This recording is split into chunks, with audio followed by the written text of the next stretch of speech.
to another of our tutorials. My name is Muridi Jonathan, and previously we looked at Introduction to Chemistry, how matter makes up, how chemistry is really the study of matter, and what matter is really made up of.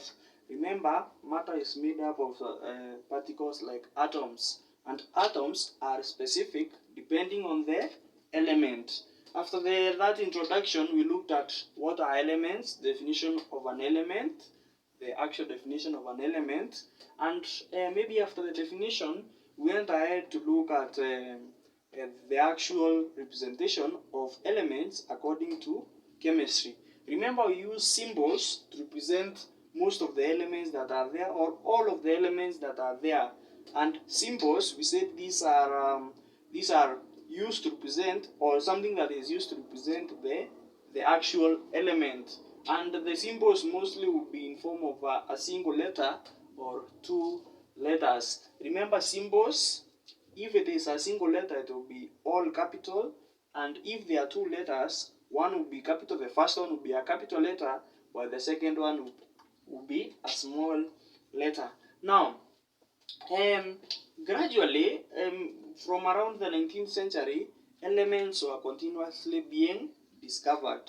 Elements were continuously being discovered. They discovered some first and continuously discovered the others. Now, the scientists developed a way to arrange all these elements in a kind of a scheme. They arranged them in a kind of a scheme depending on their properties. So some of the earlier scientists, like somebody known as Dmitry Mendeleev, developed what is really known as the periodic table. So for today, we are going to look at the periodic table.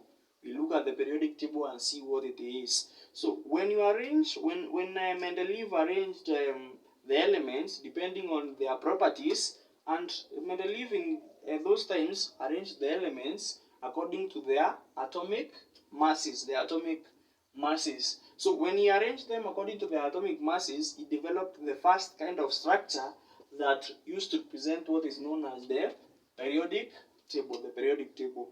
In the modern way of the modern periodic table, this is how it is supposed to look like. That is for the first around 20 elements. So this is the structure of the periodic table with the first 20 elements. Overall, with the time, many more elements have discovered. There are maybe a total of 119 elements that are there. Some are natural, while others are even artificial. In the lab, some people have been able, the scientists, through development, the scientists have been able to make artificial elements. Artificial elements maybe like the likes of polonium and the sort.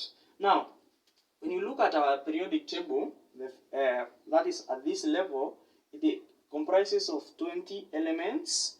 The first element is hydrogen. We go to helium. We also have lithium, beryllium, boron, carbon, nitrogen, oxygen, fluorine, neon, sodium, magnesium, aluminium, silicon, phosphorus. This is phosphorus. Then we have sulfur, we have chlorine, argon, potassium, and finally calcium. Those are the first 20 elements which we focus on at this secondary school level. Now, as you can observe from our table, going down the row, as you go down the row, this, like for this row, we have hydrogen, lithium, sodium, and potassium. This is known as a group. And the groups start from group number 1 at this corner on the left of the table. As we go to this side, as we go to the right, until we get to group number 1, group number 2, group number 3, group number 4, number 5, 6, and eventually to group number 8. So what you realize is that the groups are shown using Roman numbers.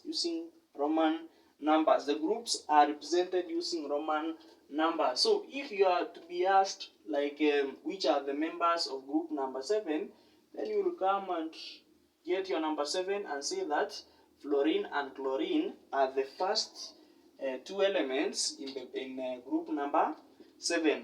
Then we have another kind of an arrangement whereby we have hydrogen and helium.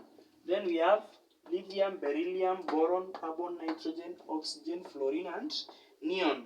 This one is known as a period. This one is known as a period. That is when you go across from your left to your right. This is known as a period. So we have period 1, 2, 3, and 4.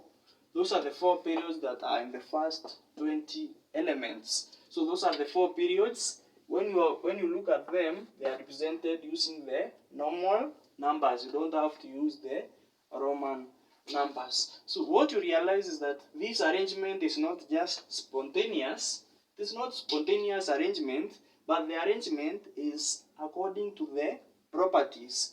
So what this means is that elements of group number 1, that is hydrogen, lithium, sodium, and potassium, they have similar kind of properties or a trend in their properties. Even if they are not completely similar, they have some kind of trend in their properties. Then, of course, same case to the period. If we look at period number 3, sodium, magnesium, aluminium, silicon, phosphorus, sulfur, and chlorine and argon, they also have similar kind of trend in properties. And that is why whoever was developing, or the scientists that were developing the modern periodic table, put all these elements in the same period.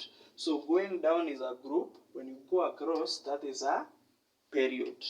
Then, remember we have said that there are a total of around 119 elements which have been discovered so far. So that just below the first 20 elements are what are known as transitional elements. Transitional elements. So if you see a full or a periodic table which you are required to label the elements which are just below the first 20, these are known as the transitional elements. Transitional elements. Examples of transitional elements that are there, we have the likes of copper. We also have the likes of zinc, manganese, etc. Those are some of the transitional elements that are there.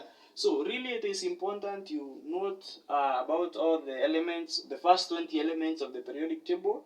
You can even create a recall scheme to recall all those elements, because